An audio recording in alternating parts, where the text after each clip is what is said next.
तो चलिए आज बात करते हैं एक बहुत ही पावरफुल प्रिंसिपल की, जो ये तय करता है कि हमारी जिंदगी में चीजें लौटकर कैसे आती हैं। इसे कहते हैं बूमेरैंग इफेक्ट। आइए समझते हैं कि ये क्या है। जिग जिगलर की ये बात हमारी आज की चर्चा का बेस सेट करती है। ये देने और पाने के बीच एक बहुत गहरे कनेक्शन की तरफ इशारा करती है, जिसे हम आज समझने वाले हैं। तो सबसे पहले बात करते हैं इस कॉन्सेप्ट की जड़ की, बूमरैंग इफेक्ट। आखिर ये है क्या और काम कैसे करता है? तो बूमरैंग इफेक्ट का सीधा सा मतलब है कि हम जो कुछ भी बाहर भेजते हैं, चाहे वो हमारे विचार हों, हमारे शब्द हों या हमारे काम, वो घूम फिरकर हमारे पास वापस आता ही है। और सबसे मजेदार बात, अगर उसके पीछे कोई स्ट्रॉन्ग इमोशन जुड़ा हो तो वो कई गुना होकर वापस आता है। अच्छा, ये सुनने में तो बड़ा फिलोसॉफिकल लगता है ना, पर असल जिंदगी में ये कैसे काम करता है? चलिए एक सच्ची कहानी से समझते हैं, जो शुरू होती है कमी की मानसिकता से। मतलब ये मानना कि कभी कुछ काफी नहीं होता। तो कहानी के जो लेखक हैं वो एक बहुत ही मुश्किल दौर से गुजर रहे थे। जरा सोचिए, सिर पर भारी कर्ज, बैंक अकाउंट में एक पैसा नहीं, और क्रेडिट कार्ड्स वो भी अपनी लिमिट तक फुल।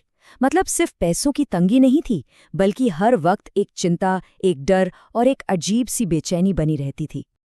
लेकिन फिर कहानी में एक ऐसा मोड़ आता है जिसकी कोई उम्मीद नहीं कर सकता। लेखक ने एक एक्सपेरिमेंट करने का फैसला किया, एक ऐसा कदम जो उनके हालात को देखते हुए बिल्कुल उल्टा लगता था।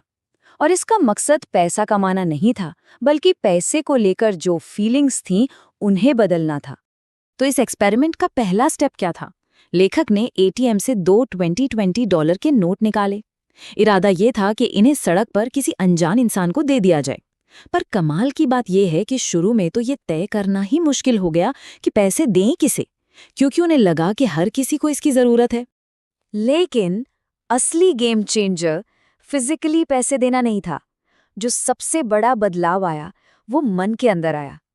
लेखक ने अपने मन में, अपनी कल्पना में सड़क पर चलते हुए 100 से भी ज्यादा लोगों को पैसे दिए। जी हाँ, सिर्फ कल्पना में। और यहीं से सब कुछ बदलने लगा। और यहाँ ये समझना बहुत जरूरी है कि इसके पीछे की वजह क्या थी। मकसद पैसा वापस पाना नहीं था। जैसा कि लेखक खुद कहते हैं, मैंने ये इसलिए किया ताकि मैं पैसे के बारे में अच्छा महसूस कर सकूं। मतलब ये पूरी एक्सरसाइज पैसे के साथ अपने बिगड़े हुए रिश्ते को ठीक करने के लिए थी। तो इस दिमागी और इमोशनल बदलाव का नतीजा क्या निकला? अब आते हैं कहानी के सबसे हैरान कर देने वाले हिस्से पर। जो हुआ वो वाकई में किसी जादू से कम नहीं था। याद है ना, फिजिकली कितने पैसे दिए गए थे? सिर्फ $40। 2 अलग अलग लोगों को $20-20। बस इतनी सी रकम। लेकिन ठीक 48 घंटे बाद सोमवार की दोपहर को लेखक के अकाउंट में अचानक $25,000 आ गए।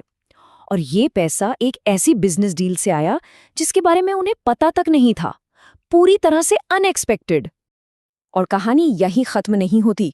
अगले ही दिन $10,000 और आ गए, यानी कुल मिलाकर कुछ ही दिनों में $35,000 की ऐसी कमाई हुई जिसकी कोई उम्मीद ही नहीं थी। और ये सब कब हुआ? सिर्फ $40 देने और सैकड़ों लोगों को देने की कल्पना करने के बाद। ये कहानी सुनने में तो कमाल की लगती है ना? पर सवाल ये है कि इसे अपनी जिंदगी में कैसे इस्तेमाल किया जा सकता है। तो अगला हिस्सा इसी बारे में है, एक बहुत ही पावरफुल प्रैक्टिस के साथ जिसे कोई भी आजमा सकता है। तो ये रही वो प्रैक्टिस। स्टेप 1, ऐसा सोचें कि जेबें $100 के नोटों से भरी हुई हैं जो कभी खत्म ही नहीं होते। स्टेप 2, अब हर उस इंसान को जिससे भी मिलें या देखें, मन ही मन एक $100 का नोट दें। और स्टेप 3, कोशिश करें कि ये एक बार में कम से कम 40 लोगों के साथ करें, ताकि वो जो देने वाली फीलिंग है ना, वो गहरी हो सके। तो सवाल ये है कि ये काम क्यों करता है? इसके पीछे का सिद्धांत ये है कि जो यूनिवर्स का नियम है वो हमारी कल्पना और हकीकत में फर्क नहीं करता। जब हम मन में बहुपायत से देने की कल्पना करते हैं तो हम यूनिवर्स को यही सिग्नल भेज रहे होते हैं कि हमारे पास पहले से ही बहुत कुछ है। और इसी के साथ हम वापस घूम फिरकर अपने मेन प्रिंसिपल पर आ जाते हैं। हमेशा याद रखें, जो कुछ भी बाहर भेजा जाता है वो लौट कर आता जरूर है, और अगर उसके पीछे एक स्ट्रॉन्ग पॉजिटिव फीलिंग हो तो वो कई गुना होकर लौटता है। तो इस चर्चा की आखिर में बस एक सवाल सोचना बनता है आज किसी की कल्पना, किसी का मन यूनिवर्स को कौन सी कहानी सुना रहा है, कमी की कहानी या फिर बहुतायत की?